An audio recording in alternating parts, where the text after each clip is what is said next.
Alô? Muito bem.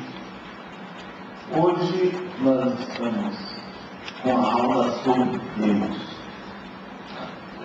Eu quero dar o meu boa noite a vocês e dizer que realmente me escolheram um tema interessantíssimo. Porque é justamente um tema do qual não entendo nada. Então eu vou passar a minha ignorância para vocês. Vamos ser ignorantes todos juntos. Né? Vejam só. Todos nós temos um conceito a respeito de Deus. Mas como é que esse conceito surgiu? Vejam bem, em primeiro lugar, nós somos seres que viemos de uma longa trajetória evolutiva. Ao longo desse curso, vocês vão ver o que é evolução, o que é reencarnação, mas eu vou adiantando algumas coisas. O espírito vem evoluindo gradativamente por diversas etapas, desde o mineral até o animal. Quando nós chegamos no animal, nós passamos a ter uma coisa chamada sensibilidade. Aliás, no vegetal. No vegetal começa a sensibilidade. Infelizmente, nós damos pouco valor às ocorrências. Eu quero dizer uma coisa. Durante toda a exposição, vocês podem fazer perguntas. Eu só peço que as pessoas não desfaçam da minha inteligência. Quer dizer, não precisa fazer uma palestra para fazer uma pergunta. Eu pareço pouco, mas não sou. Pelo menos não tanto quanto seria de se esperar. Podem fazer a pergunta, se eu não entender e precisar de esclarecimento, eu peço. Então, buscando ser objetivos. Se eu digo que tem pessoas que às vezes vão fazer uma pergunta, pessoal, como o Pedro Alves Cabral chegou no Brasil e no mundo? Daqui que a pessoa fica no dia de hoje, a aula já acabou. Então vamos ser objetivos. Faça uma pergunta, se precisar de esclarecimento, eu perguntei. Não tenho vergonha de perguntar, porque quem tem vergonha de perguntar, ou fica sem entender, ou sai dizendo que a pessoa disse que não disse. Então é preferível que pergunte. Se vocês perguntarem, vocês estão em companhia de várias outras pessoas que sabem tanto quanto você. E a pergunta que você fizer vai servir para todo mundo. Porque tem aqueles que ficam constrangidos de perguntar, mas você perguntando. Mas então o espírito evolui. Passe pelo vegetal, por exemplo, onde começa a haver um princípio de sensibilidade. Nós sabemos muito pouco sobre os vegetais. Se vocês quiserem, tem no Discovery Channel, no Delicious Channel, uma série de programas, tem um sobre o uso das plantas, que é excelente. Se vocês virem um documentário daquele, vão mudar radicalmente o conceito sobre plantas. Como elas se defendem, como elas reagem às agressões dos insetos. Coisas de uma inteligência fora do comum. Como muitas plantas, elas, para criarem a polinização, elas tomam a forma de besouros, abelhas, e até um perfume que lembra o feromônio da fêmea, para que o besouro no cio possa tentar copular com a planta, e nessa tentativa se enche de pólen, quando vai para outra flor, poliniza.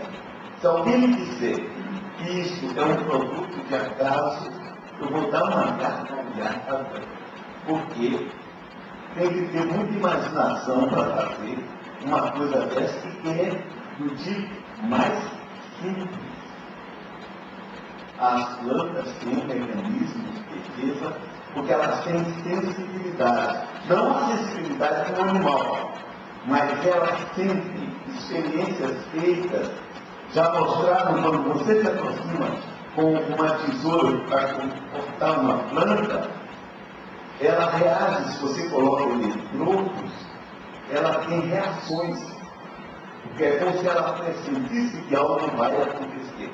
É claro que até hoje eu vi uma planta dizer, mas não é por não gritar que a pessoa não sente. E a planta, ela sente. Então, passando pela planta, adquirimos sensibilidade. E chegando no animal, nós passamos a ter uma sensibilidade maior.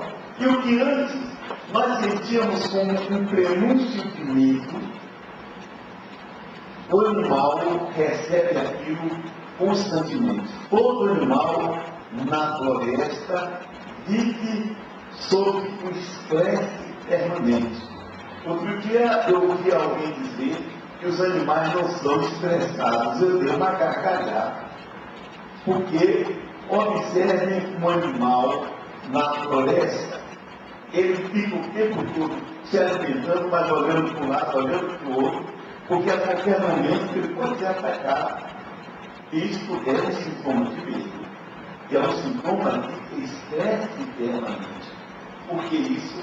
Porque o espírito precisa estar sempre estimulado para reagir. E nas suas reações, ele vai adquirindo experiência.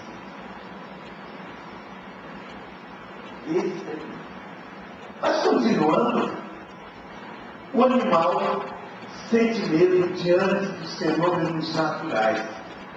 Mas o animal não racionaliza os fenômenos naturais. Ele apenas sente medo. Se você solta uma bomba, qualquer cachorro sai correndo para debaixo da cama. Junto com a dona do prazer. Se tem trovoada, tem medo. Porque é o medo natural, o desconhecido. Se é desconhecido, mete medo. Você não sabe o que é que tem ali. Agora imagine uma transição, saindo do instinto puro e simples para entrar numa condição de pensar, de perceber conscientemente o mundo.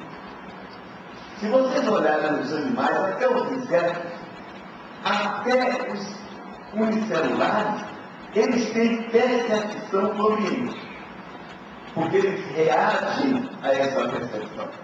Por exemplo, se tem um paramécio, que é um ser unicelular, se você joga uma gota de água em cima do paramécio, ele reage, se fecha.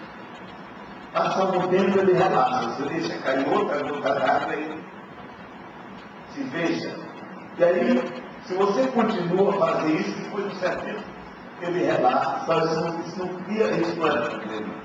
Ele já não reage mais. Então, ele tem uma percepção. Uma barata, quem tem medo de barata?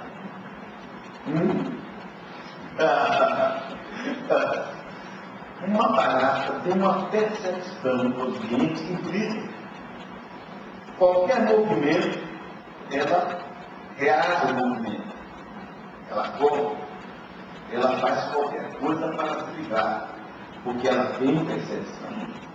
Quanto mais você vai subindo, sai dos insetos, vai entrando na escala animal mais elevada, o que é que acontece? Existe reação ao ambiente. Um cão é muitas vezes uma inteligência cavalo, o leão ou o macaco. Eles percebem o ambiente e eles reagem a esse ambiente. Mas eles não têm consciência de si. Eles têm, inclusive, os animais superiores, eles têm, os mamíferos superiores, eles têm uma demonstração de inteligência inúmeras vezes. mas é uma demonstração fracionada. Eles demonstram um raciocínio, mas um raciocínio fracionado. Eles não têm uma meditação contínua. Mas eles aprendem e eles passam o aprendizado. Quem já viu uma orca, uma baleia, quem já viu um leão, uma leoa ensinando os filhotes, os animais ensinando, os macacos ensinando os filhotes. Então, são seres que aprendem, que têm um certo raciocínio fragmentário, mas que ainda não têm uma consciência da consciência. Nós, na evolução, construímos, enquanto espírito que somos, nós construímos um sistema nervoso mais aprimorado, criamos um neocórtex, nós passamos a ter consciência da consciência porque criamos o ego. E aí nós sabemos quem nós somos e o outro é. Porque o ego dá essa condição de separatividade. Eu estou separado do outro. Então, ao ter a separatividade, eu começo a estabelecer comparações. Eu sei que eu sou eu, que a pedra é a pedra, que a árvore é a árvore, e que o outro é o outro. Então, eu raciocínio, eu penso. E quando eu penso, eu estou saindo do instinto puro para entrar numa racionalidade. Mas isso não acontece de um dia para a noite. Isso acontece ao longo de milhares e milhões de anos. Enquanto isso, eu passo a viver os fenômenos em volta de mim, e para isso nós vamos ter que ter um homem primitivo. Nós vamos nos ver no mundo primitivo como seres que começam a pensar, mas que veem um vulcão que explode, a tempestade violenta, com raios caindo para todo lado, o medo ancestral, que é o medo animal, a tudo isso, e ao mesmo tempo nós começamos a nos indagar: o que é isso? O que é isso? O que é isso? E não sabemos. Então é o medo puro e simples agindo. Medo puro e simples. Ao que infunde respeito. Nós ficamos acovardados diante dos fenômenos naturais. Junto aos fenômenos naturais, nós começamos a ter fenômenos de sonhos. Nós dormimos e vemos uma outra coisa, uma outra realidade. Nós temos companheiros que já morreram, e junto a isso vai aparecer uma coisa chamada mediunidade. Quando a mediunidade desenvolve-se, os espíritos começam a se manifestar, os que já morreram, aparecem em sonho, se manifestam na vivência, porque isso é ancestral, nos fenômenos que vocês vão conhecer aqui, de materialização de efeitos físicos. E quando isso vai acontecendo, nós descobrimos que existe o espírito e descobrimos que existe um mundo espiritual. Não sabemos denominar ainda, apenas estamos sentindo que isso existe. Ao pensar que isso existe, nós vemos que esses seres interferem em nossa vida. Não só porque nós sentimos essa interferência, porque nós vemos às vezes companheiros nossos entrarem em surto, tomar uma pancada na cabeça e ficarem delirando. Como não sabemos explicar, nós vamos atribuir tudo a espírito. Aliás, é muito comum entre nós ainda atribuir tudo que acontece conosco. Outro dia, uma pessoa me disse: eu vinha pela rua, o espírito me empurrou, quase eu me arrependo. Eu digo: pois que dá bonito, porque você, em vez de olhar para o chão, estava pensando no que não devia. Tá? Quando o espírito tem culpa. Mas o primitivo começa a desenvolver essa visão mística de tudo em volta, porque o pensamento do primitivo é um pensamento que estabelece relações supersticiosas, relações luminosas, relações místicas, através de arquétipos.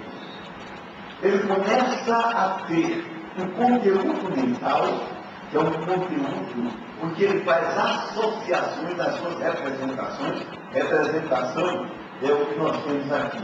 Eu olho vocês, desde homens, mulheres, mais jovens, menos jovens, jovens como eu, menos jovens, né? E eu. Isso são representações que estão na minha mente. Eu trabalho com representações. Então, o primitivo tem as mesmas representações, mas ele ainda não possui, como nós possuímos, uma capacidade lógica. Ele estabelece vínculos, como muita gente faz. E eu falei, uma pessoa dizendo, o Espírito me empurrou. Mas por que você não pode pensar, porque você não olhou para o chão? Se uma pedra que estava mais à toa que uma casca de banana, você escorrega. Por que isso é um pensamento místico? Isso é um pensamento que vem do tempo primitivo, do tempo mais primitivo possível.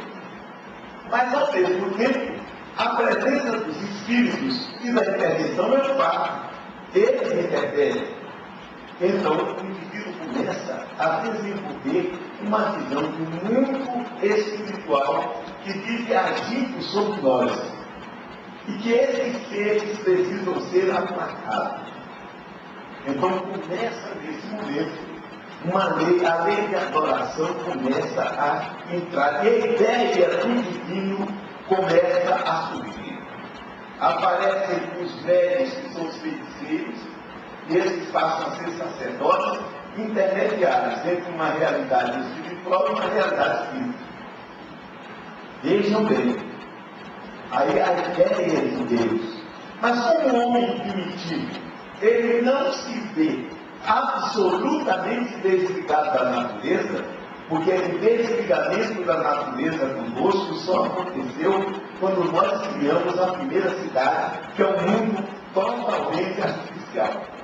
Antes, nós vivíamos nas florestas, nas savanas, então nós éramos semelhantes ao crocodilo, ao elefante, ao tigre dentado, à árvore, à montanha. Nós não víamos muita separação no sentido de alma. Então é o período chamado de animismo. Tudo tem alma, como eu tenho. E eu faço parte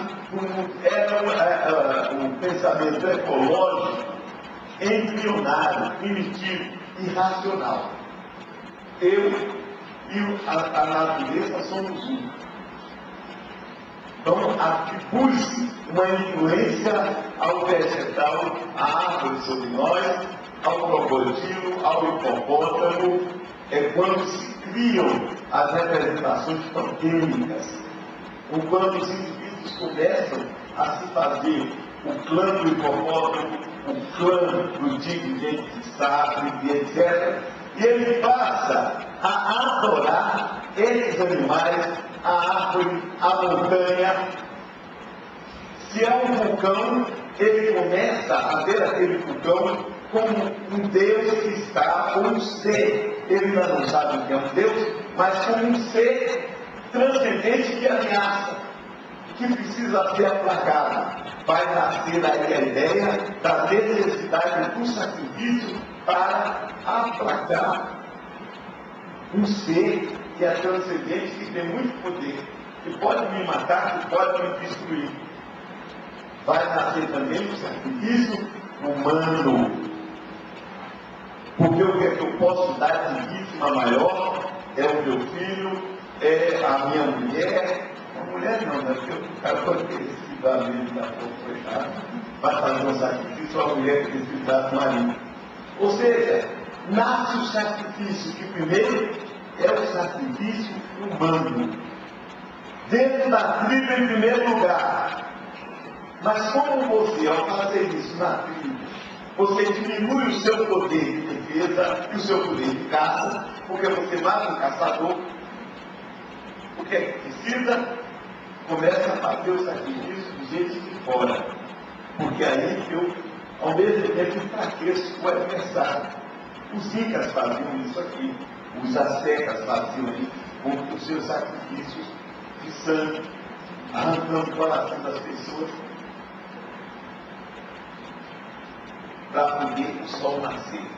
é uma época primitiva, onde nós não sabemos direito a relação de lá para cá. Mas, ao mesmo tempo, vão aparecendo seres que, na visão do primitivo, remontam como sendo aqueles que dominam a região. Gradativamente, nós vamos partir para o politeísmo. O que é o politeísmo? A existência de vários deuses. Existe no politeísmo, em geral, tem um Deus supremo. Mas existem povos que não têm essa visão. Tem um grande povo até hoje que não tem essa visão de um Deus único que domina sobre tudo. Que povo é esse?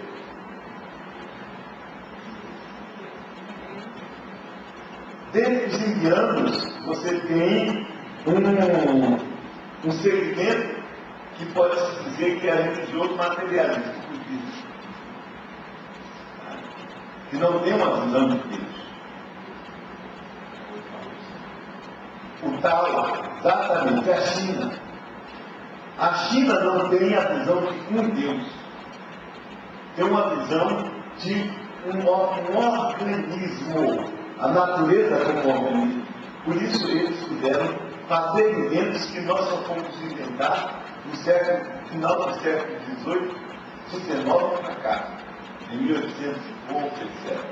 Se vocês fizerem um estudo do que o chinês inventou, vão verificar que nós hoje estamos reinventando muita coisa que eles inventaram, inclusive há 2.200 anos a perfuração do solo através de dois tipos de petróleo.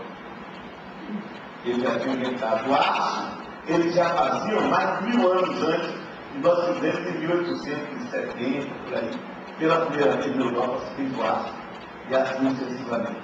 Mas o chinês não tem ninguém. Mas vários deuses.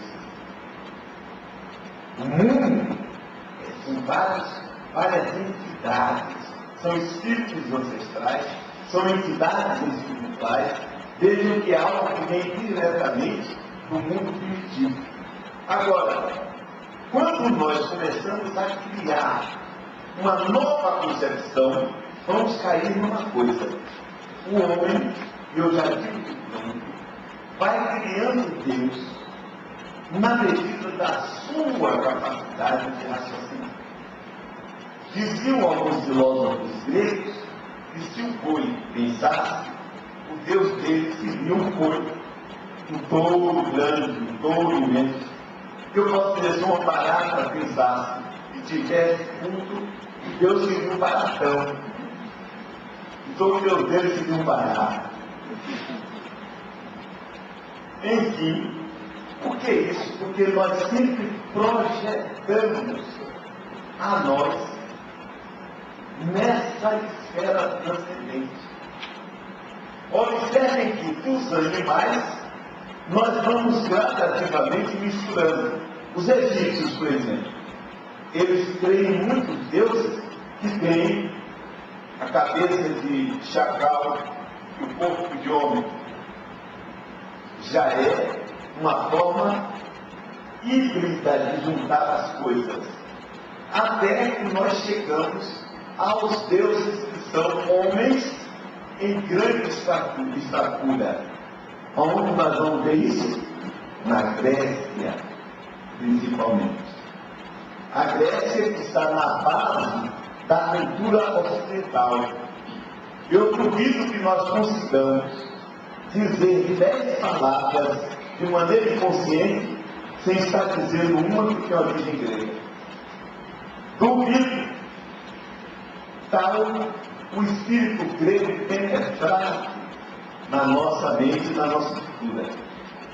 Nós não percebemos que estamos falando termos gregos, conceitos gregos a todo momento, a todo instante, mesmo sem ter estudado, porque nós aprendemos na sociedade. Aprendemos de forma automática. Mas os deuses gregos, eles sofrem uma evolução. Aliás, diga-se de passagem, que naquela região do Mar Egeu, os deuses dominantes eram mulheres. Vocês sabiam que no primeiro período as mulheres eram as deusas dominantes? Já viram as pesquisas arqueológicas do tempo da Pedra Polida, por exemplo? Já viram as deusas, as Vênus do Neolítico, as deusas esteatolíticas? Gostaram? Deusas esteatolíticas. Quem sabe o que é isso? Hein? Coisa simples, gente. É a coisa mais simples do mundo. Deus é de bunda grande. Só isso. Porque são formas arredondadas, seios enormes, ancas bem grandes. A Vênus de Düsseldorf é um grande exemplo disso. Foi descoberto que havia uma outra Vênus desse tipo do Neolítico.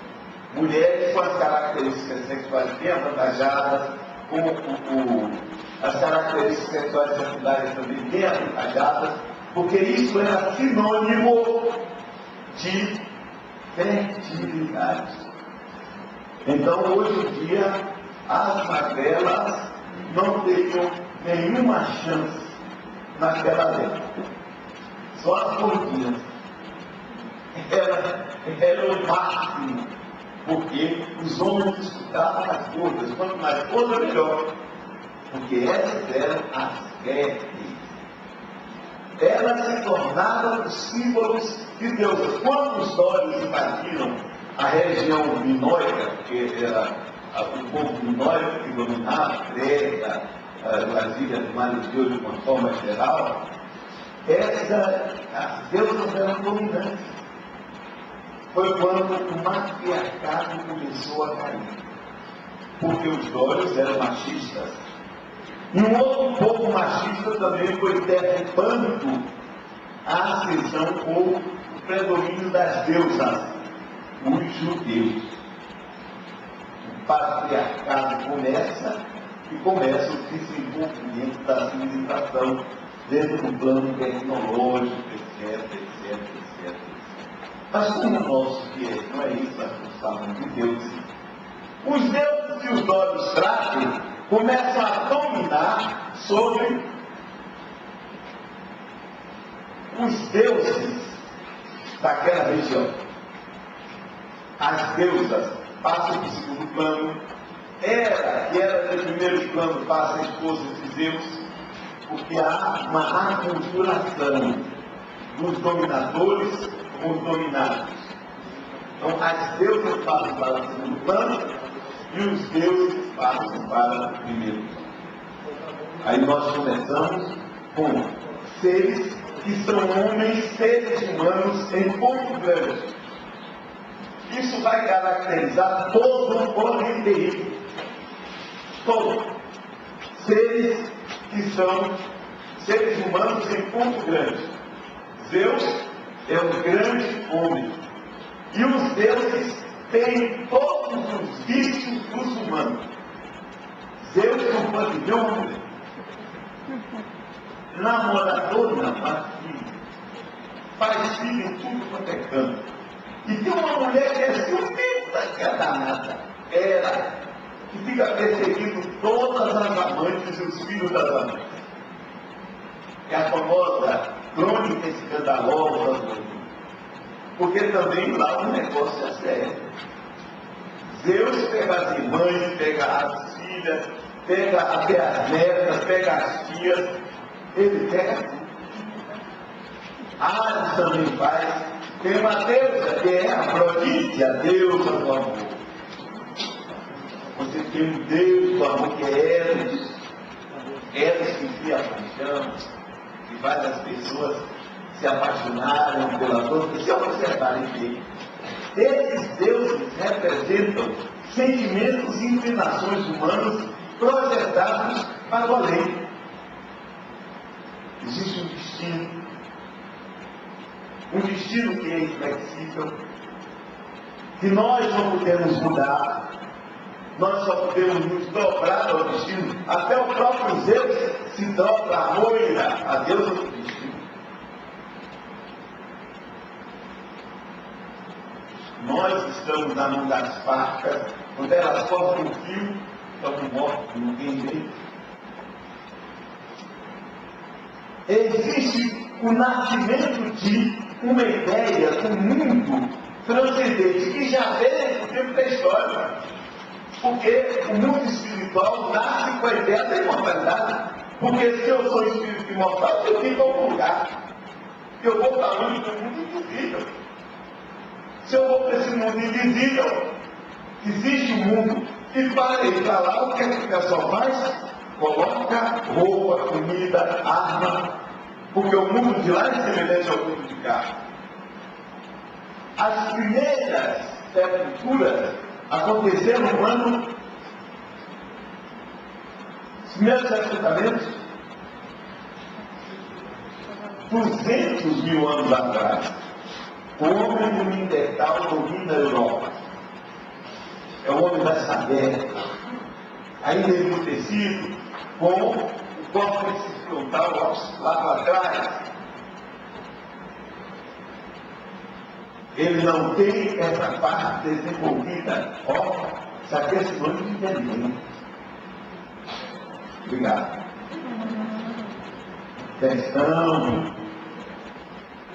Você também é, viu? Você também é. Então, por quê? O córtex é desenvolvido, o centro de associação de ideias ampliado. Vai aparecer isso no homem do Gromeão, que substitui o homem do Neandertal. Mas quem primeiro enterra os mortos é o homem do Neandertal. Com quê? Com roupa, com arma. Enxergar, por exemplo, foi escavado um indivíduo que foi enterrado e coberto com flores, porque havia pólen de todo tipo na sepultura dele. Outros enterrados de várias formas, inclusive secados, tirados da carne e pintados o osso com vermelho, com óculos, né? Em vermelho, para simbolizar o sangue que é a vida. Este é o que acontece ainda na época grega, já acontece ainda. As pessoas são enterradas com armas. O famoso túmulo de Agamenon descoberto de Líbano, por exemplo, onde aparece a massa que ele diz que é de Agamenon, a Troia que ele escava com os seus túmulos que às vezes eram dentro da cidade, depois passam para fora da cidade. É um respeito ao mundo, mas ao mesmo tempo ao mundo espiritual, que para os gregos era um mundo de sombra. Era um mundo para onde iam as almas dos mortos, mas que não valia nada. O mundo de Hades, o Deus dos mortos, com César que ficava na porta. E César ficava na porta para quê? Isso, não foi nada para evitar que entrasse. Se ele quisesse entrar, o problema seu, agora para sair. E assim ele disse, porque César não deixava de ir. Mas lá não havia separação, tudo igual. E isso, numa parte do Hades, eu não falei tudo, tá? É mais embaixo, da onde estavam os titãs, contra os pais. Zeus se revelou contra o pai Cronos, e ele destrói o lugar. Então vocês vão observar que lá em cima no Olimpo vão existir as mesmas brigas que existiu no mundo micênico, ou no mundo dório, no mundo jônio, no mundo inteiro. As cidades contra a cidade, um dominando o outro. E os deuses, a briga é entre a Ásia e a Europa, Troia e Grécia. Primeira grande briga entre Europa e Ásia. Agora está bem de novo. a primeira grande luta entre os dois, os deuses estão presentes, os deuses participam. Quando para o livro dos Espíritos, vocês vão ver que os Espíritos participam das guerras também. Eu acredito que eu vi notar, eu vou inclusive a guerra, e quando vocês tiverem condições de ler-lo, compreender o mundo invisível e a guerra. Então vocês vão ver a ação quando nós vemos a Ilíada e a Odisseia, a presença dos deuses, vai lembrando também a presença dos espíritos na vida da gente. Porque os espíritos apareciam, os espíritos faziam coisas, como eles estavam ainda com as mesmas ideias, eles lutavam ao lado dos seus, eles inspiravam os seus, e muitas vezes eram tomados como Deus. Mas, dentro de todo o politeísmo, vai aparecer uma mudança. A primeira grande mudança que nós vamos ver acontece no Egito. É quando pela primeira vez aparece a ideia de um monoteísmo. Sabe o que é monoteísmo? É a crença em um Deus maior, mas sem excluir os outros. Monoteísmo. E monoteísmo só existe um Deus e mais nenhum. A grande diferença. Vai aparecer um monoteísmo no Egito com a menor Sparta, ou a Minhoté Sparta, ou o Kinato, ou perdão, Akenaton. Akenaton, ele vai querer acabar com o reinado de Ra, de Amon, e vai apenas estabelecer: só existe um Deus, um Sol, representado pelo Sol. Atum. É um período interessante da história egípcia, porque a liberdade de criação vai aparecer uma nova mentalidade, mas que logo, numa reação, os sacerdotes tradicionais duvidam, porque eles viviam de pegar o dinheiro do povo, né? Que foi o grande problema da religião. Desde os terceiros primitivos, quando os médios se tornaram os intermediários, eles passaram a viver disso. E aí começou a acontecer um problema atrás do outro, porque eles passaram a viver da fé. E a fé misturou com o interesse. E aí então foi dando um problema atrás do outro. Mas quando surge isso, morre a Akenaton.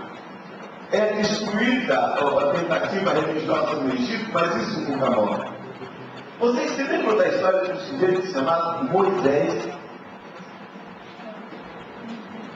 que só vai aparecer na história bíblica depois que sai de da Caldeia, entra na Palestina, morre, e o filho dele, Abraão, começa a pastorear por ali os seus rebanhos e a sua família. E ele tem um Deus que é o principal. Ele adora um Deus. Muito obrigado. Ele adora um Deus que não exclui os outros deuses. Aí vem Abraão, vem Isaac, vem Jacó. Com Jacó vem José, que vai para o Egito. E em seguida vão todos os famosos hebreus para o Egito. Hoje se discute se eram todos, uma parte, mas isso aí é discussão de especialistas. Ao chegar lá, eles vivem numa cidade perto do delta do Nilo, e são tratados como escravos, porque eles entravam quando os íxios dominaram o Egito. Quando os íxios caíram, eles ficaram em desgraça e passaram a ser escravos. Mas eles se reproduziam muito, e um dia, o que é que acontece? O faraó manda que matem todos os machos que nasceram. E o que é que vai acontecer? Uma mulher hebraica pega o filho, bota no cesto. Olha, isso existe em várias religiões. Bota no rio Nilo e quem acha a filha do faraó. Existe uma fofoca histórica que, na verdade, o menino era filho da própria princesa, como um escravo egípcio. Mas, porque vocês sabem que o coração tem razão, que a própria razão é. E esse menino é criado no meio do Egito, dentro do palácio do faraó, e o Egito era o centro da cultura da época. Ele estuda, até que mais tarde ele mata o feitor egípcio, batia no escravo hebreu, foge no deserto, chega lá, dá o golpe do baú, porque casa com a filha de um dono de um grande rebanho. Depois Deus vai aparecer a ele na sala dele e vai mandar que ele liberte o povo. E ele pergunta: quem é que está me mandando? Eu vou dizer que chega lá, a pessoa diz: olha, eu fui libertar. Sim, quem mandou você? Ele diz: diga que eu sou, me mandou, porque eu sou o que sou. Vocês ouviram essa palavra? Ou essa expressão? E ela pode ser resumida numa palavra só. Qual é? Yahvé, Jeová. Yahvé, o Iode, o rei, o Vá e o rei. Significa eu sou o que sou. Então, ele vai, liberta o povo e sai do problema das pragas, aquela história toda. Mas quando ele sai com esse povo, começam a ter problemas. Porque o pessoal que vinha da escravidão, é muito difícil nós perdermos isso. O povo, quando tinha qualquer problema, começava a chorar. Os caldeirões de sopa de cebola do Egito. Eu acho que eu fiquei lá para nós do povo. Caldeirão de sopa de cebola. E aí o que é que faz Moisés? Aproveita as ordens de Deus, que Deus estava mandando, e começa a liquidar o povo que veio. E fica rodando no deserto, até porta. Parava, anos em lugar, parava depois, esperando morrer a geração que veio do Egito e a geração que nasce no deserto. Aí, mais tarde vocês vão ver, há o nascimento de espíritos que vêm de outro lugar e que formam aquele povo hebreu que está aí até hoje. Povo hebreu que nos deu, inclusive, a base da nossa fé. Nós vamos conversar mais adiante. Esse Deus que Moisés começa a trabalhar, tira o povo hebreu do monoteísmo para o monoteísmo. E é um Deus dos exércitos. É o Deus vingador. É o Deus que manda matar. Entra na cidade, mata todo macho, da criança ao velho. Toda mulher que já conheceu o homem fica apenas com as vidas. Deus não mata.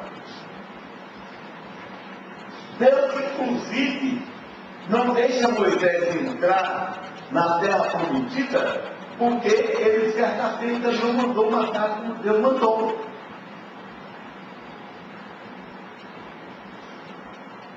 Era um Deus do domínio. Era um povo que precisava se afirmar. E ele precisava de um Deus que é rei. Não precisava de um Deus de bondade. Então vai aparecer um Deus que ao mesmo tempo é onipotente e não é onipotente, porque se você abre a Bíblia, vai tomar um susto. Deus cria o mundo em 6 dias. Cria o homem e dá o paraíso todo. Pode usar ele à vontade. E o homem que disse: agora você não pode comer do fruto daquela árvore. O homem, como é obediente, nunca pegou.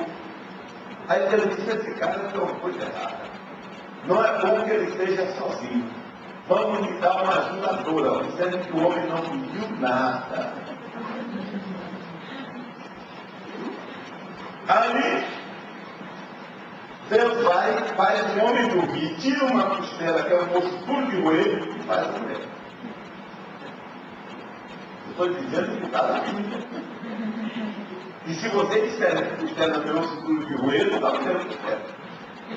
Eu adoro costelinha. E bota a mulher. E a mulher faz logo uma amizade com a cobra. Olha, alguém já disse que era um problema de atividade. Eu não acredito. Confesso a você. Mas é que a mulher é tipo, você vê um homem criado, você não sabe de ninguém. Mas a mulher, ela é ela é ridícula. Aí o inconsciente já demonstra isso na própria vida. E o que é que vai acontecer? A mulher faz amizade com a cobra, e o que é que vai acontecer com a cobra? E olha, você fala, não, olha, agora, vai ser uma amizade. Dá 5 minutos, peraí. Daqui a pouco ele fala. Observe bem, a mulher é criada e a mulher faz aquilo que deveria ter feito e que faz até hoje. Acabou com o paraíso. Porque era necessário acabar com o paraíso. Paraíso é morte. Paraíso é o fim. O bom é o inferno. Porque o bom é o desafio. E a mulher, sempre para o homem, foi o desafio. Desafiando o homem, fez o homem crescer, se desenvolver, enquanto ela também se desenvolvia. Então foi uma grande vantagem. Porém, esse Deus que é um homem, um velho de barba branca, que fez o homem à sua imagem e semelhança, ou seja, Deus devia ser tão bonito quanto eu, que fez o homem à sua imagem e semelhança. O que é que vai acontecer com esse Deus? Ele vai sofrer uma evolução. Nós vamos tratar disso na segunda parte, quando vamos falar da ideia espírita de Deus.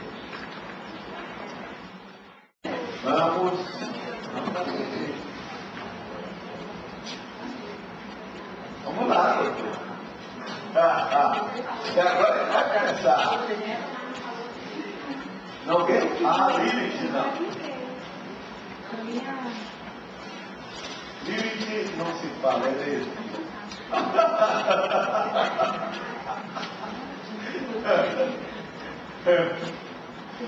Como é? Já está o pessoal aí?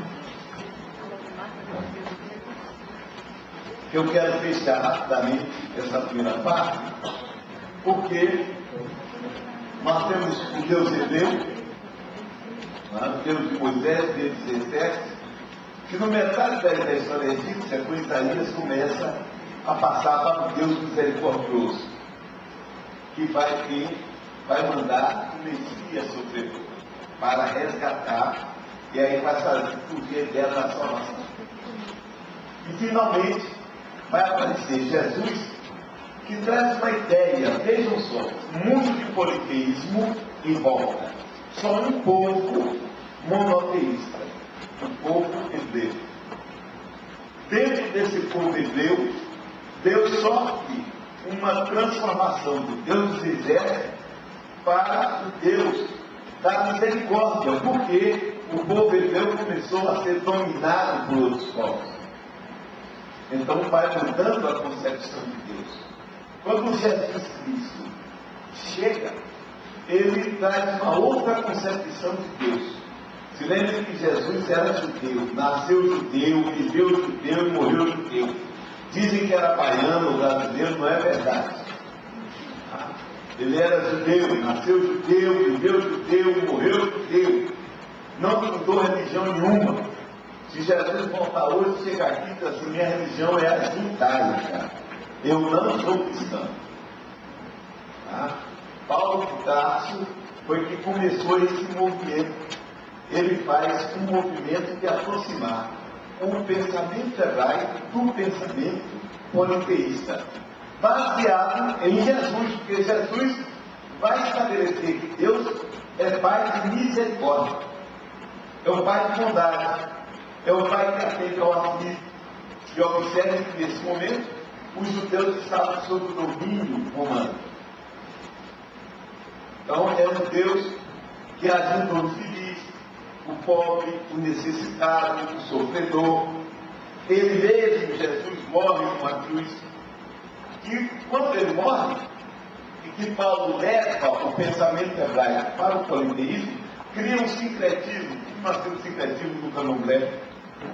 Cria um sincretismo. O politeísmo com o pensamento hebraico. Esse sincretismo vai se chamar cristianismo. O inconsciente do politeísta vai pegar o Deus único dos hebreus e dividir em três: Pai, Filho e Espírito Santo. E mais tarde, como ele sente necessidade da parte feminina, como Maria se transforma numa deusa, a mãe de Deus. Esta é o movimento. E o cristianismo vai se espalhar pela Europa, vai dominar, e quando domina, cria a famosa Idade Média. Na Idade Média, ficava se discutindo muitas coisas em termos metafísicos, que foi excelente, não foi perda de tempo. O homem exercitou o pensamento, mas o Deus é um Deus que castigava, era um Deus que exigia, foi um Deus que voltou a ser guerreiro. Vejam as cruzadas, os morticínios das cruzadas. Um Deus que se tornou perseguidor. Vejam o caso das pessoas que foram queimadas nas fogueiras, os hereges que foram perseguidos. Até aqui no Brasil teve isso também, a Santa Inquisição. Isso gerou um movimento de revolta, que vai acontecer da Renascença para diante. E finalmente o iluminismo começa-se a questionar a existência de um Deus, do mundo espiritual, da continuidade da vida. Quando nós chegamos no século XVIII, já entrando no século XIX, começa o movimento científico. No século XIX, aliás, no final do século XVIII, existe uma reação contra a religião. A Revolução Francesa vai estabelecer que Deus não existe. Vai se entronizar no altar da Catedral de Notre Dame uma cortesã, toda parlamentada como grega ou romana, e se estabelecer que ela deu a razão. A razão, com a ciência, começa a questionar os valores religiosos e a existência de Deus. Nesse momento, vai acontecer um fenômeno interessante. O materialismo de meio sensual e grosseiro vai dominar. Quando finalmente nós chegamos em fevereiro de 1848, vai surgir o famoso Manifesto Comunista. O espectro rompe a Europa, o espectro comunista. Fevereiro de 1848. Então, materialismo histórico, que vai nascer muito por causa da junção com valores humanísticos, que é todo o pensamento marxista, a parte humanística dele. Bom, logo no mês seguinte, março de 1848, fevereiro de 1848, 31 de março de 1848, o fenômeno mediúnico na casa dos Fox, no condado de Wayne, na cidade de Haddonfield, no estado de Nova York. E isso abala o mundo, porque é um fantasma que vai rondar não só a Europa, é o mundo inteiro, é o fantasma de Carlos Rosa, e isso cria um novo movimento, que é o movimento mediúnico moderno. É o segundo que eu chamo, no meu livro, A Trajetória Evolutiva do Ser, eu chamo a segunda grande revolução mediúnica, porque a primeira foi aquela lá com o Paleolítico, que eu tratei rapidamente. Então, nessa segunda revolução mediúnica, que segue todo o padrão da primeira, começam ruídos, depois materializações, depois comunicações, sai de efeitos físicos da inteligência, vocês vão estudar tudo isso, até que começam as revelações espirituais. Em 1857, Allan Kardec vai lançar o Livro dos Espíritos, que é um diálogo entre o mundo espiritual e o mundo físico. Vocês têm aqui a tradução que eu fiz e dei para a Fundação Lararuia, que é a tradução do francês do Livro dos Espíritos, homenagem aos 150 anos do Livro dos Espíritos, há pouco tempo atrás. Então, o Livro dos Espíritos começa a trazer uma ideia de volta ao quê? Aquelas manifestações lá do Paleolítico de toda a história universal. A ideia de reencarnação, a ideia de uma existência de um outro mundo. Agora, do ponto de vista racional. Não se pedia mais que se cresce, mas que se buscasse através da experiência, de acordo com os cânones vigentes do cientificismo do século XIX. Então, as comunicações mediúnicas, as experiências mediúnicas vão surgir. Os grandes pesquisadores, William Crookes, Robert Hare, físicos, Charles Richer, Prêmio Nobel, e um campeão de outros pesquisadores, que fizeram todo tipo de experiência possível e imaginável, comprovando a continuidade da vida e a existência do mundo espiritual. Eu recomendo a vocês a leitura dos livros de Ernesto Posdano, que para mim, além de filósofo, é um excelente pesquisador. Leon Denis é um outro extraordinário. Infelizmente se vê pouco esses homens hoje em dia. Mas, quando o Livro dos Espíritos começa, algo é discutido logo no plano, a existência de Deus. Pergunta número 1 do Livro dos Espíritos: o que é Deus? Observem a construção da pergunta. Não é quem é Deus, porque para o cristianismo Deus é uma personalidade, é uma pessoa. Deus fez um homem a sua imagem e semelhança. Então Deus é, como está na Capela Sistina, aquele velho, forte, de barba branca, apresentando o próprio Júpiter, ou Zeus, criando Adão. Não gosto nem daquela mãozinha sobrada, um negócio horroroso, mas está tudo bem. Então, observe isso. O que é Deus? Ele não pergunta quem é Deus. O que? Não é uma pessoa. É algo. A resposta dos Espíritos: Deus é a inteligência suprema, a causa primeira de todas as coisas. E agora? É a reafirmação do deísmo, do monoteísmo. Só que vocês observem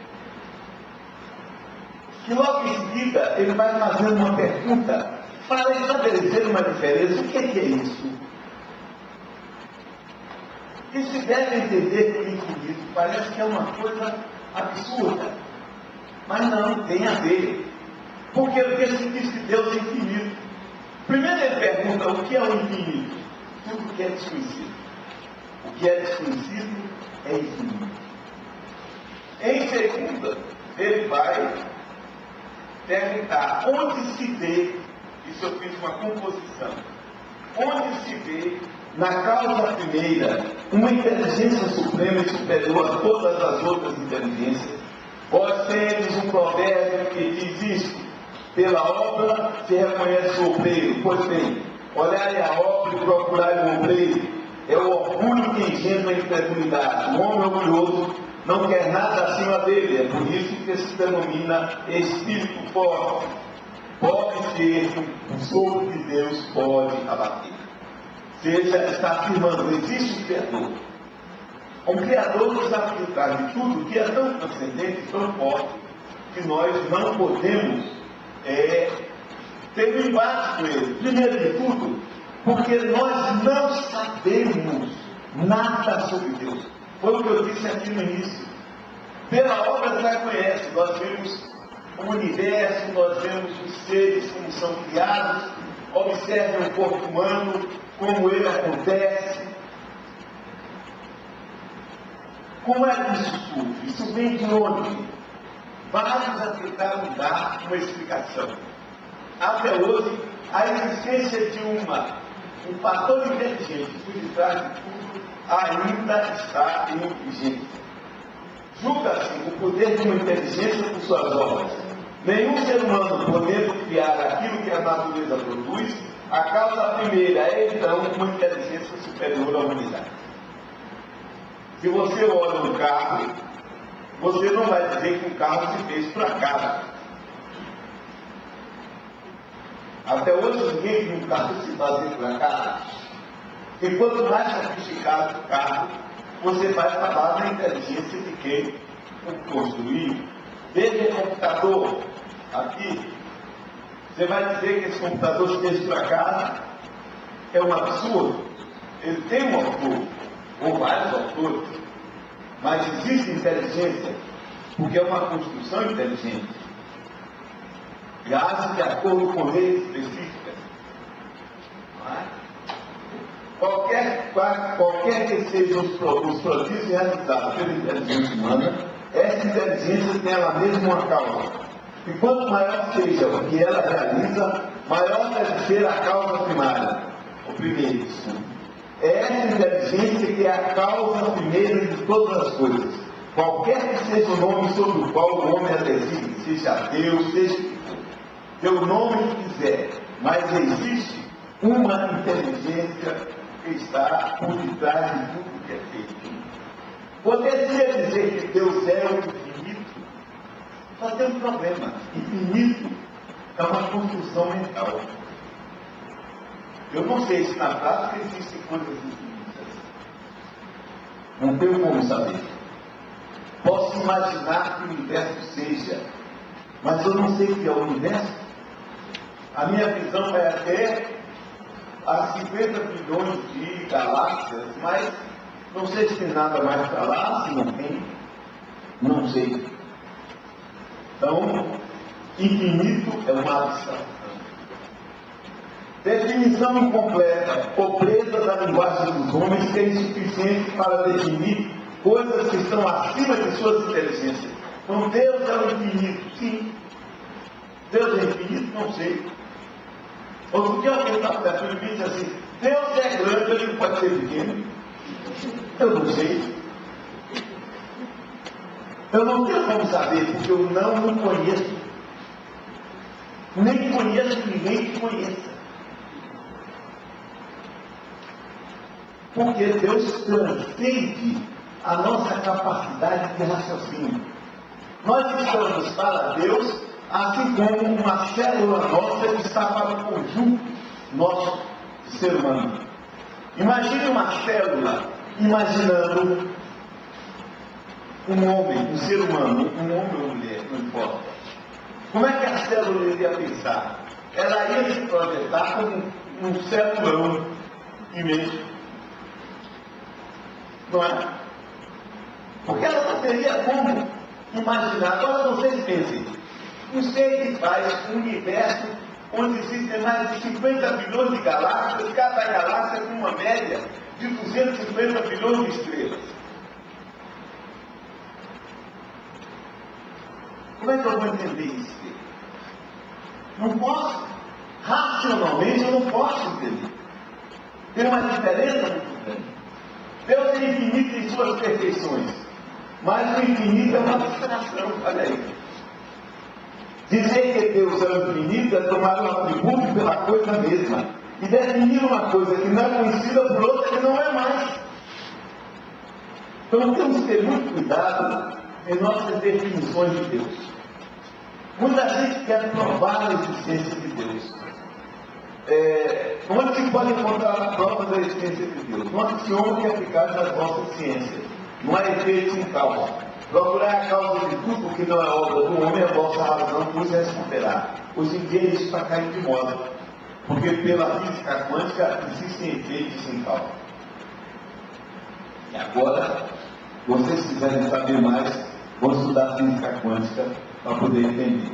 Mas eu não vou discutir isso aqui, nem que para crer em Deus é suficiente lançar os olhos sobre as obras da criação. O universo existe, então, como uma causa. Duvidar da existência de Deus seria negar que todo efeito tem uma causa e avançar que o nada pode fazer alguma coisa. Aliás, os materialistas pregam isso, que o nada pode criar, mas a física hoje em dia já diz que coisas podem surgir do nada. Se vocês quiserem saber, vamos ver física quântica. Pelo menos vamos para o Olimpiada Universo Quântico. A intuição da ideia de Deus, essa é uma das partes fenomenais que eu acho. Qual a consequência que pode tirar do sentimento intuitivo que todos os homens trazem neles mesmos da existência de Deus? Deus existe. Porque de onde ele viria esse sentimento se não repousasse, se reportasse sobre nada? É ainda uma consequência do princípio de que não é feito sem causa. Veja que coisa interessante. Jung vai defender a ideia de que, o conceito, aliás, de que a ideia de Deus é em nós uma necessidade psíquica. Deus é uma necessidade psíquica. Porque os nossos arquétipos, todos eles são luminosos. Quer dizer, tem um fator sobrenatural, transcendente neles. Então, a ideia de Deus está em nós.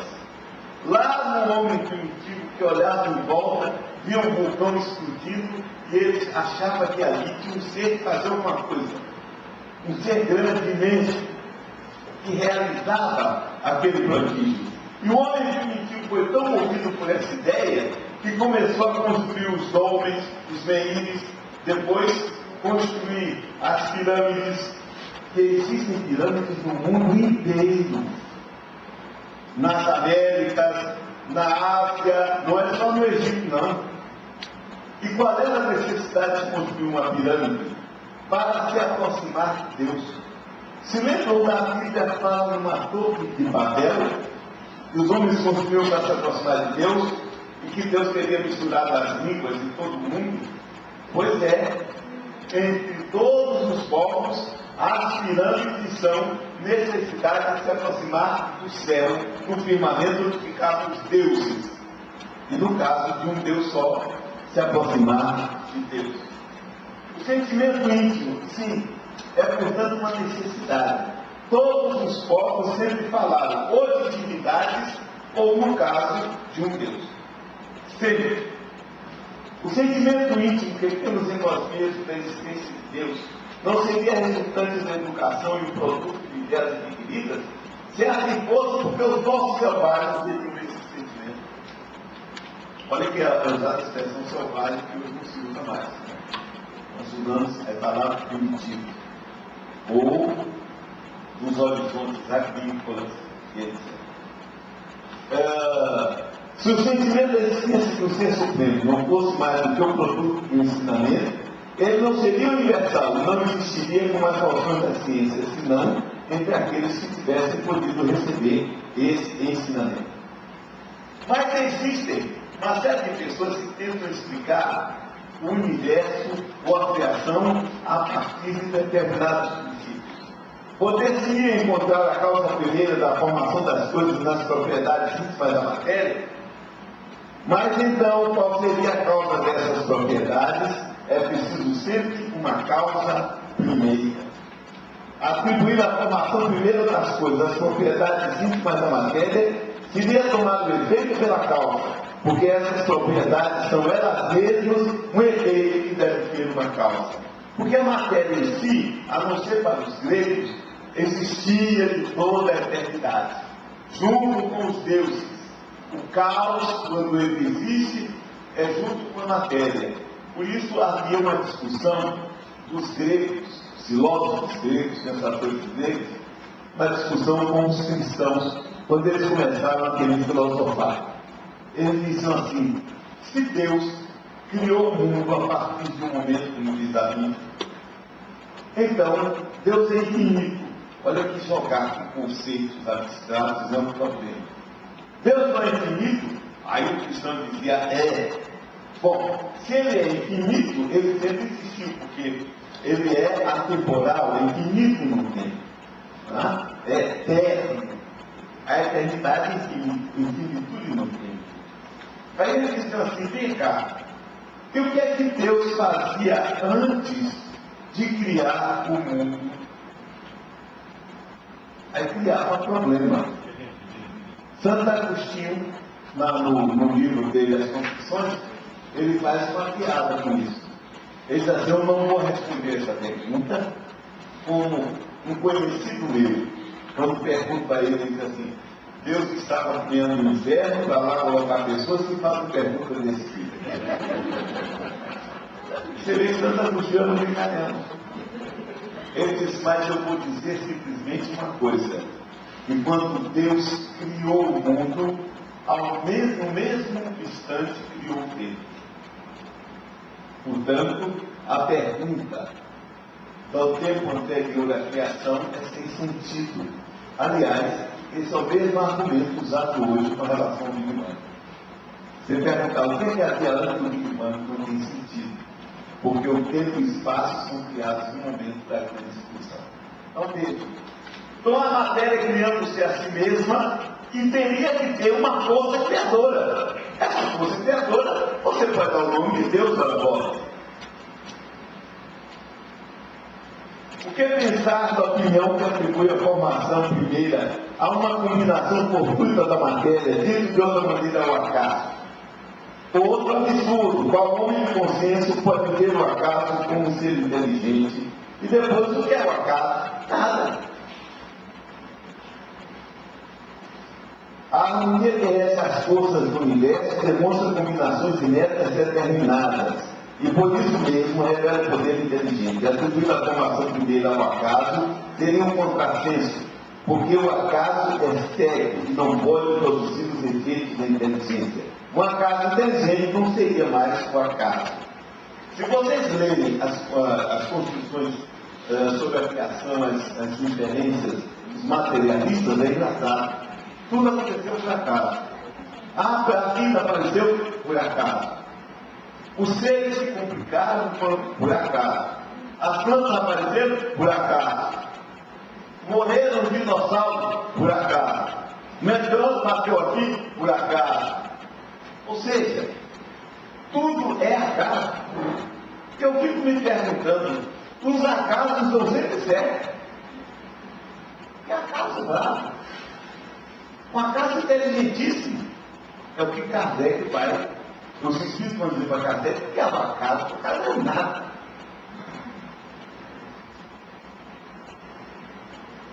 Uma outra condição já surgiu entre os hindus a ideia panteísta. Ou seja, existe Deus e nós somos como ondas no mar. Deus seria o oceano e as ondas seríamos nós. Ou seja, nós e Deus somos a mesma coisa. Então tudo seria Deus. Inclusive a evolução do hindu é você descobrir que é Deus. Porque quando nós somos criados, nós caímos nas garras de Maya, a ilusão. A ilusão então nos faz sentir como separados uns dos outros, separados de Deus. O dia que nós descobrimos que tudo é um só, aí nós voltamos a ser Deus. Isso chama-se panteísmo. Spinoza defendia o panteísmo, por isso os judeus colegas dele quase viviam com a vida dele. Tudo é criado por Deus. E a pergunta seria o seguinte: se Deus cria a partir de quê? Cria de onde? Porque nós sempre achamos o seguinte: uma coisa para ser criada tem que ser criada a partir de alguma coisa. Só que tem um detalhe. Nós hoje em dia sabemos que matéria e energia são uma coisa só. Que a matéria é energia coagulada. E se você vai descer o que é energia, é um conjunto de vibrações. É a famosa teoria das cordas.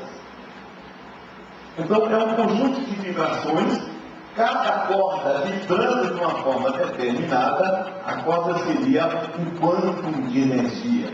Vibrando vai produzir algo diferente. Então, só existiria uma coisa uma energia básica ou algo básico que vibra e cria tudo.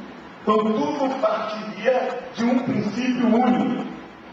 Então nós vamos gradativamente caindo numa ideia. Será que também Deus cria a partir dele? Será que eu sou um pedaço de Deus? O que pensar da opinião segundo a qual todos os corpos da natureza, todos os seres, todos os grupos do universo seriam partes da divindade e constituiriam pelo seu conjunto a divindade dela mesma? Ela. Dito de outra maneira, da doutrina panteísta, o homem não podendo se fazer Deus, é pelo menos ser uma parte de Deus. Aqueles que professam essa doutrina pretendem encontrar nela a demonstração de alguns dos atributos de Deus. Os mundos sendo infinitos, Deus é por isso mesmo infinito, e assim sucessivamente. E os Espíritos vão dizer que a razão pode se opor a esse raciocínio, refletir maduramente, e não nos será difícil de reconhecer o absurdo. Vamos aqui. Refutação da lógica panteísta que está no livro dos Espíritos.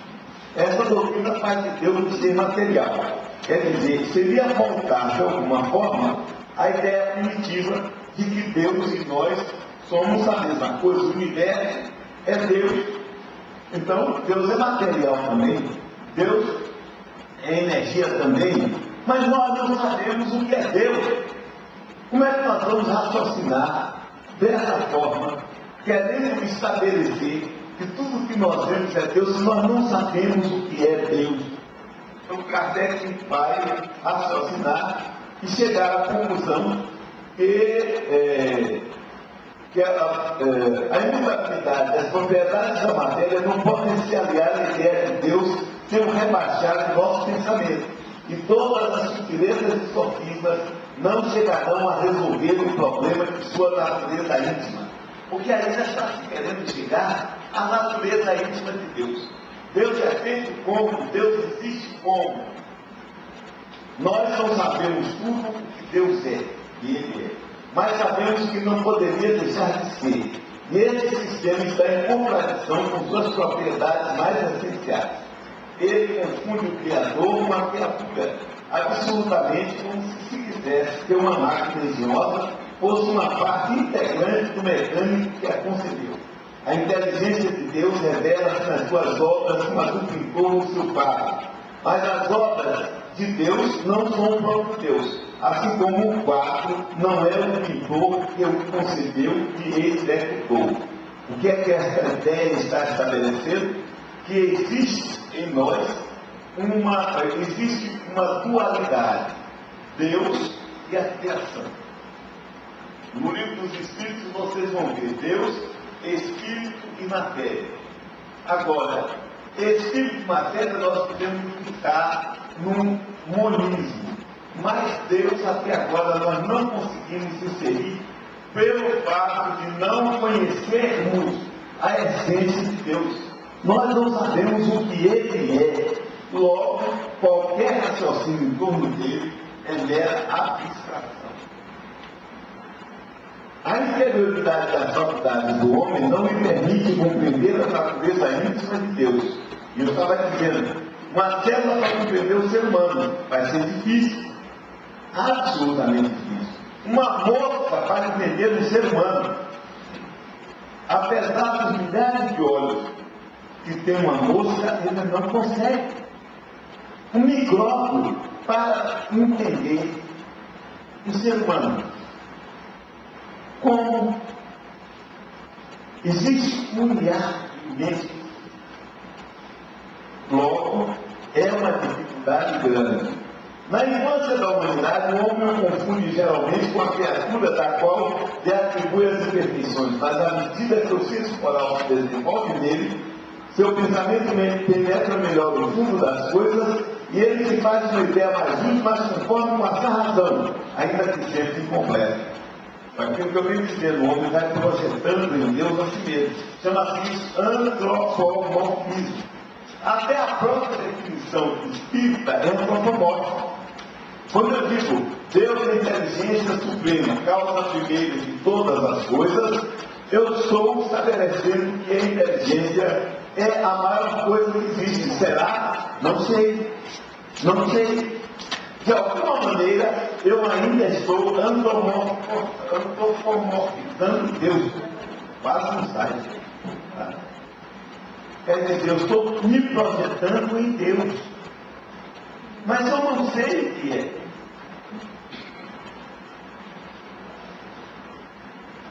Deus é um ser distinto, ou bem seria, segundo a opinião de alguns, a resultante de todas as forças, de todas as inteligências que pudessem reunir. Se assim fosse, não seria Deus, porque seria o efeito e não causa.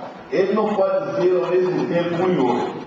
Deus existe, pode não poder gritar, é o essencial. Crede, não bates além, não vos percais no labirinto onde não poderia sair.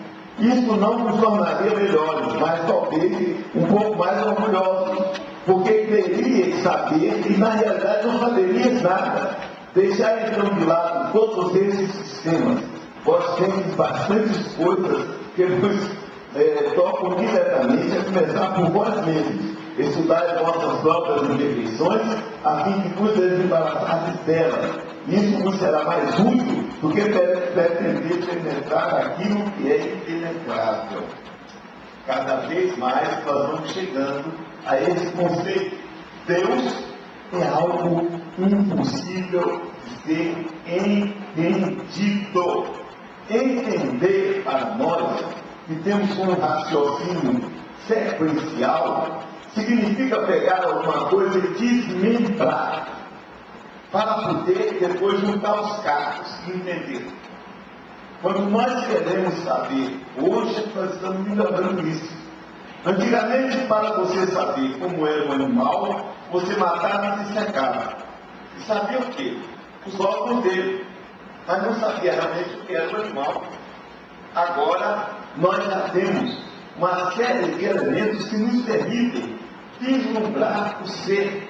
Eu vi um estudo que faziam de insetos, utilizando hoje os recursos de penetrar na estrutura íntima do ser humano, com as câmaras de pós, etc. E você vê o interior funcionando. Agora se estuda geralmente o ser vivo, ele vivo. Aí dá para entender melhor do que antes, quando se matava, você não tem que estudá-lo. Agora nós já estamos tendo essa possibilidade de penetrar. Agora, compreensão da natureza de Deus. O homem pode compreender a natureza íntima de Deus? Não. É um sentido virtual. Por que é um sentido virtual?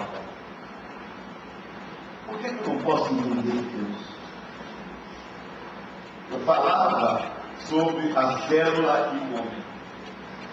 É a mesma coisa de você falar sobre o mundo espiritual. Você sabe que o mundo espiritual existe.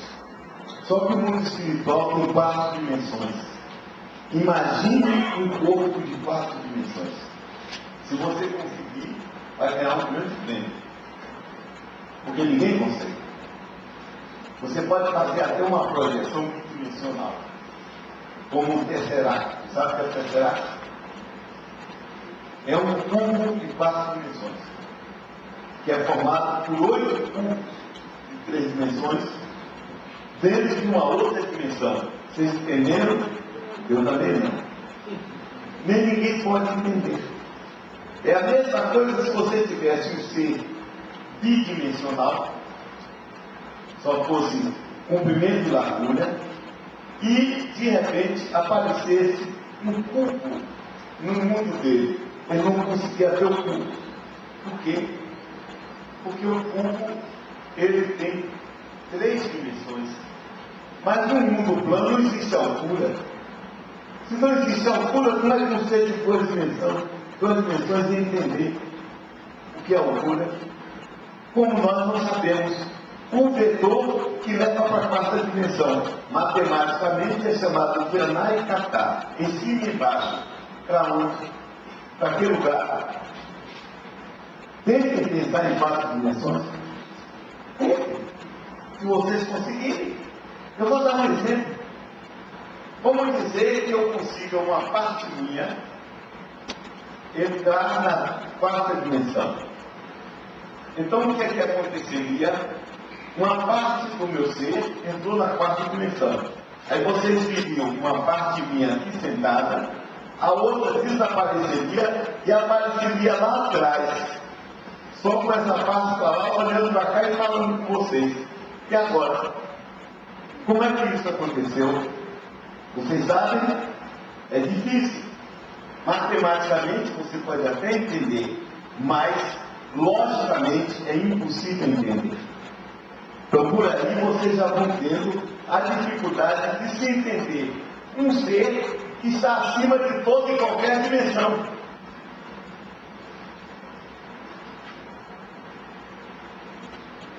Então eu não tenho sentido, quer dizer, eu não tenho como entender. Eu entendo coisas de 3 dimensões, mas sair de 3 dimensões não tem como entender. Para muita gente é difícil entender o que é energia. Porque energia parece algo que sai de toda parte e que está mudando de uma coisa para outra. Então, hora você cria fogo, você transfere para calor. Se é uma energia de queda d'água, energia cinética, você transforma em eletricidade. Sempre há um conceito de energia que é fluido. Os físicos falam de energia, transmissão de energia, mas no fundo ninguém sabe o que diabo é. Porque é um conceito que não tem como você explicar racionalmente. Você está dizendo que uma muda na outra, e daí? E daí? E daí? A energia cinética se transforma em energia elétrica. Como tem que mover uma parte, não sei o que lá, e etc. É transmissão de energia. É o conceito mais metafísico que eu já vi na minha vida. Tentem explicar uns para os outros que é transmissão de energia, transformação de energia, que vocês vão ver. Mas, diz aos Espíritos, quanto mais nós evoluirmos, nós iremos entendendo Deus. Mas será que nós vamos entendendo? Ou nós vamos, na verdade, ampliando a nossa concepção a respeito desse ser transcendente? Porque nós descobrimos em nós qualidades novas. Então nós vamos projetando nesse Deus. Primeiro, era um ser humano como outro qualquer. Era um homem, uma mulher, de ponto grande. Depois, se transforma na inteligência suprema.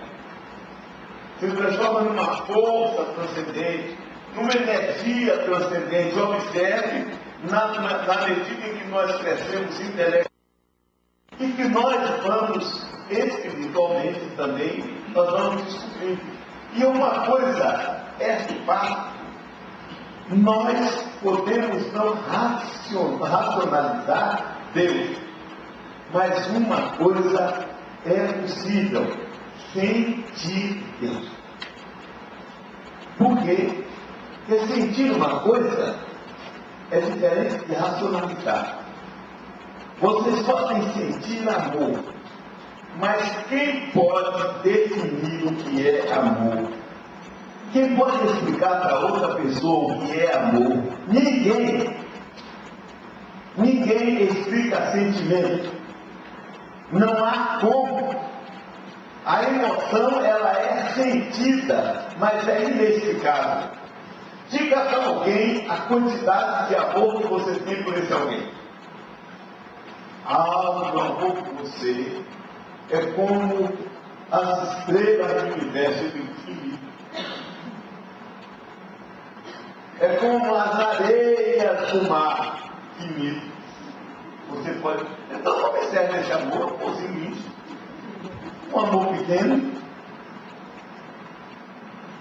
Porque você fica pensando, por que as poetas ficam buscando figuras para definir o amor? Porque ninguém define sentimento. Deus é sensível. Eu posso parafrasear Santo Agostinho quando falava sobre o tempo. Ele dizia, quando ninguém me pergunta o que é o tempo, eu sei o que é. Quando me perguntam, eu não sei. A mesma coisa é Deus. Se alguém me perguntar o que é Deus, ele está morto, você não vai saber explicar. Mas se não perguntar, você pode saber. Porque na verdade você estará sentindo Deus. Sentir pode. É possível.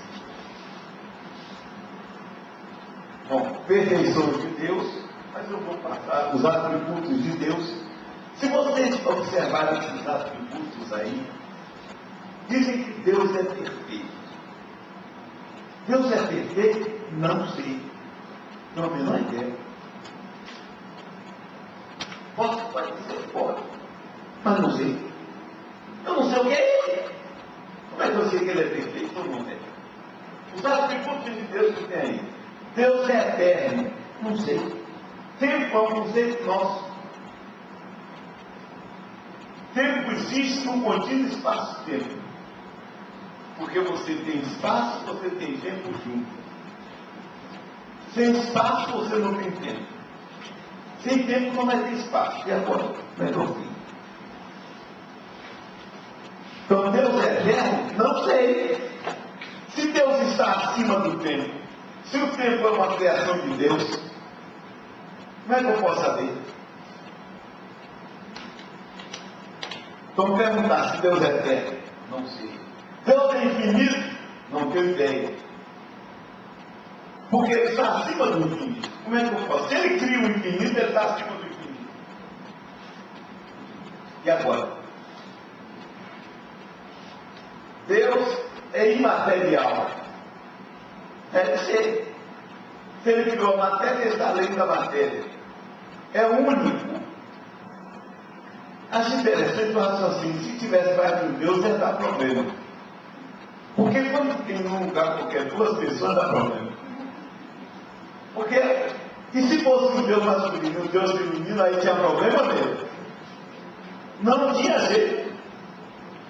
A não ser que os dois pensassem sempre da mesma forma, então seria uma coisa só.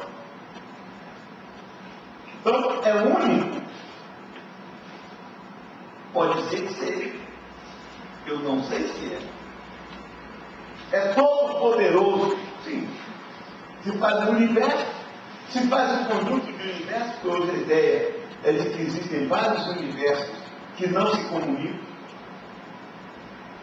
Cria dimensões, hoje a ideia da física das dimensões, 11 dimensões, ou mais. É soberanamente justo e bom. Não sei. Todo mundo diz, Deus é bom. Eu não sei. Porque também, o que eu chamo de bom?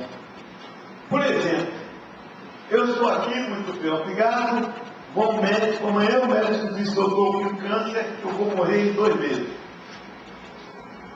Aí eu vou dizer que Deus não presta, porque me fez ter um câncer.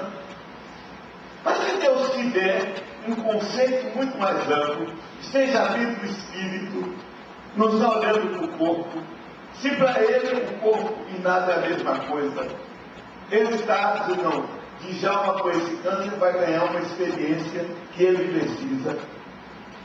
Ele é bom ou é mau? Você, quando obriga seu filho a tomar banho que ele não quer, o menino já nasce bom. Ele para você é ruim. Você é ruim para ele, porque você obriga ele a tomar banho. Mas você está fazendo benefício para ele. Quando você está doente, você dá injeção, ele lhe odeia. Mas você dá injeção porque é por bem dele.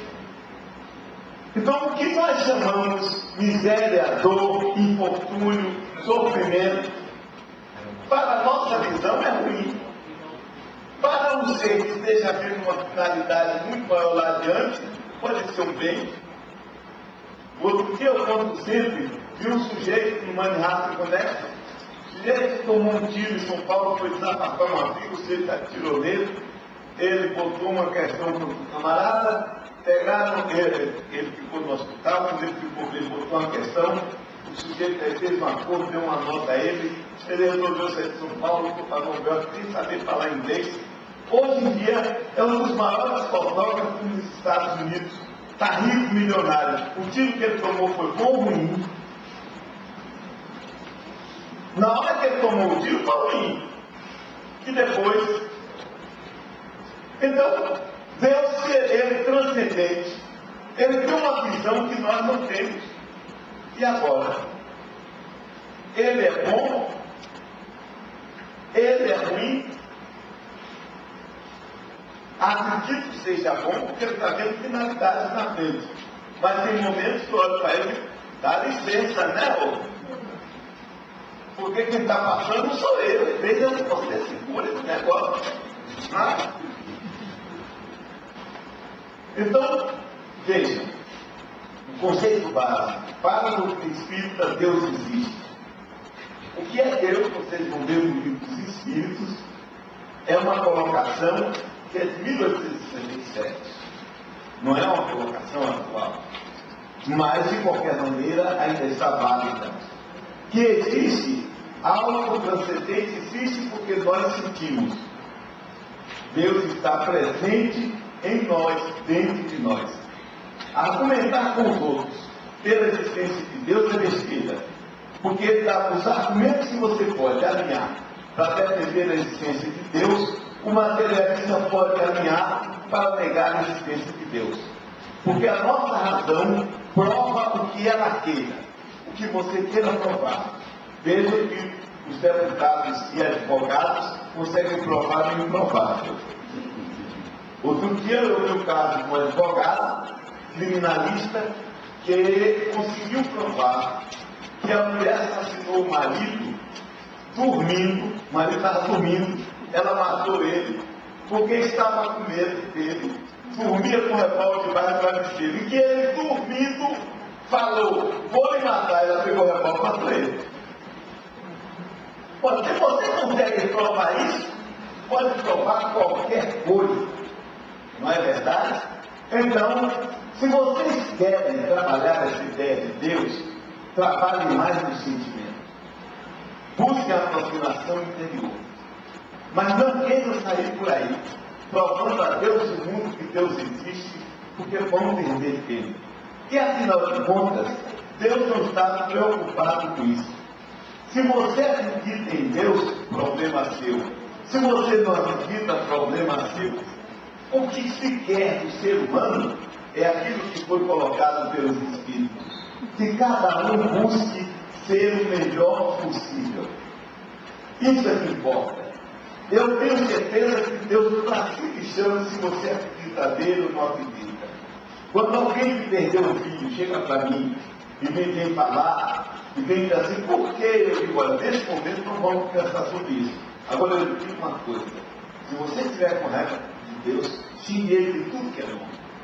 Diga todos os apoios a ele, porque ele vai entender a sua dor.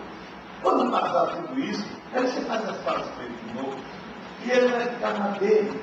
Nem se preocupe, porque ele tem uma visão que ultrapassa tudo aquilo que nós temos. Eu acho que aí é que nós temos que ter a consciência desse ser.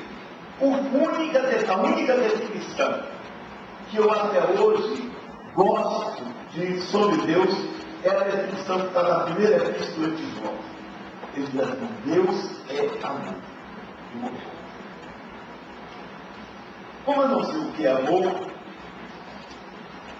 eu só sei sentir o que é amor, logo eu vou sentir Deus como sendo amor. Tá bom?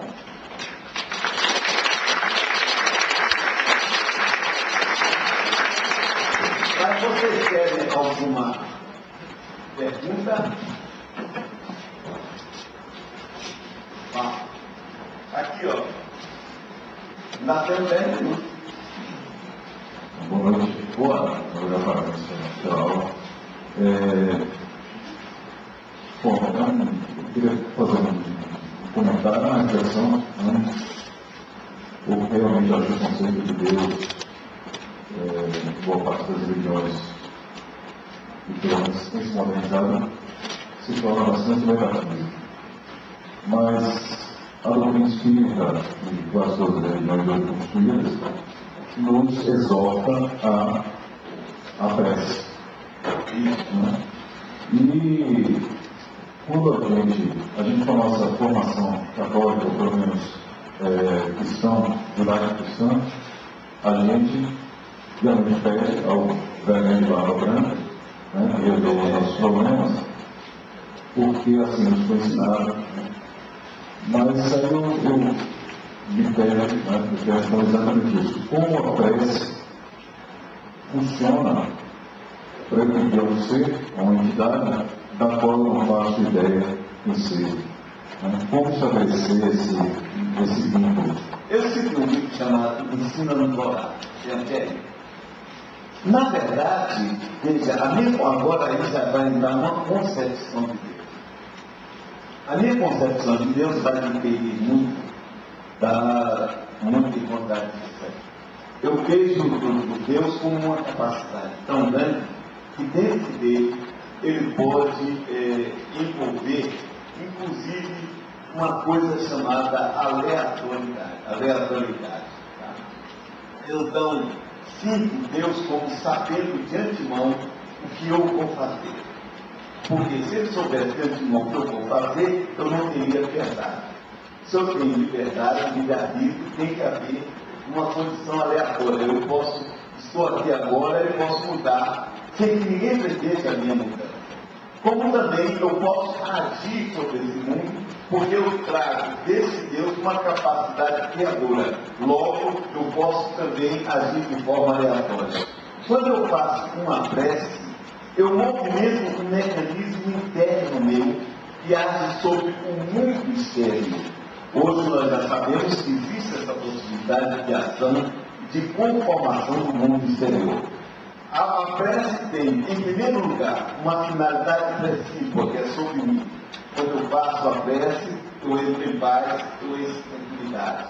Outra coisa, a prece abre a minha mente para que eu receba inspiração, para que eu receba intuição. E, finalmente, a prece tem uma capacidade de agir sobre o mundo físico, fazendo uma mudança nele, como nós temos isso através da mediunidade e etc. Isso tem sido demonstrado ao longo do tempo. Os mecanismos específicos e reais de como isso é feito ainda existem, mas que a ação há, que é possível sim. Só que vai ter um negócio chamado fé, que não é crença. É um movimento interno de certeza. Jesus Cristo define a prece nesse ponto da seguinte maneira: quando eu peço algo, crendo que já foi feito, a coisa se faz. Então existe em nós um mecanismo que proporciona isso. Eu me colecionei minha vida, no meu livro, eu descrevo fatos que aconteceram comigo que provam isso. Porque as coincidências foram muito grandes. Agora, como é que eu posso realmente não sei? Para aí a minha sabedoria. Conversa meio grande. Mas alguém está tendo 5 minutos.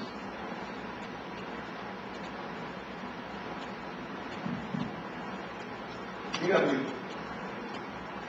Aí.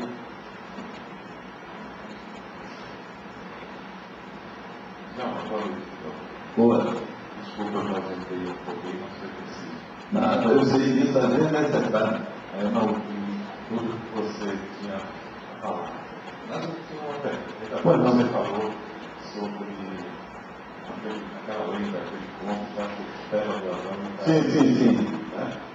E eu também gostaria de você falar sobre isso, que é uma coisa que eu não acredito. Não, nós estaríamos condenando todas as gerações anteriores a Adão e Eva, ou Adão e Eva, né? Se fosse dos homossexuais. Então, era também sobre o Divino Espírito Santo, que a Igreja Católica tanto fala, né? Foi gerado por obra e graça do Divino Espírito Santo. Percebeu o seguinte: há um conceito interessante dos deuses poderem fazer filhos. Todas as religiões da época e anteriores defendiam isso. Na religião hindu você vê deuses que fazem filhos. O próprio Buda teria nascido quando um deus em forma de elefante entra na barriga da mãe dele. Os Zeus faziam filhos em várias pessoas. As deusas tinham filhos imortais também. Então, essa promiscuidade é pública e notória há muito tempo. Bom, o caso que você está falando seria o nascimento de Jesus. Eu, como pessoal dizer, Maria era virgem antes, durante e depois do parto. Quando me perguntam isso, eu digo, eu não era ginecologista dela, não posso falar. Eu não tenho como. Não existe condição. Se você dizer assim, todo mundo que nasce é filho de Deus, então também foi filho de Deus. Há o Espírito Santo, só que nem os teólogos sabem o que é o Espírito Santo. Os teólogos não sabem, podem falar o que quiserem, mas existe uma ignorância a respeito disso, inclusive porque é uma figura que aparece na Bíblia e no Novo Testamento sem contexto específico. Então, não é conhecido efetivamente. Seria um atributo de Deus, uma manifestação de Deus. Agora, uma manifestação que estaria na alma de todo mundo. Bom, aí nós vamos cair na metafísica de novo. Agora, aceitar que Deus pudesse engravidar uma mortal, aí é um problema de crença, porque não tem outra coisa. Não existe uma explicação racional sobre isso. Adão e Eva é um conceito que já foi ultrapassado, né? Nós temos ali a revolução, né? Somente os evangélicos hoje, porque nem os católicos tomaram aceitando isso.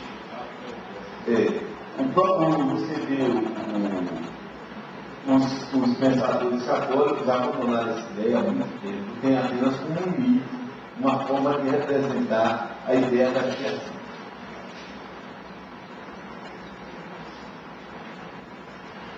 Bom, então vocês ficarem para sempre, eu vou tirando. Obrigado.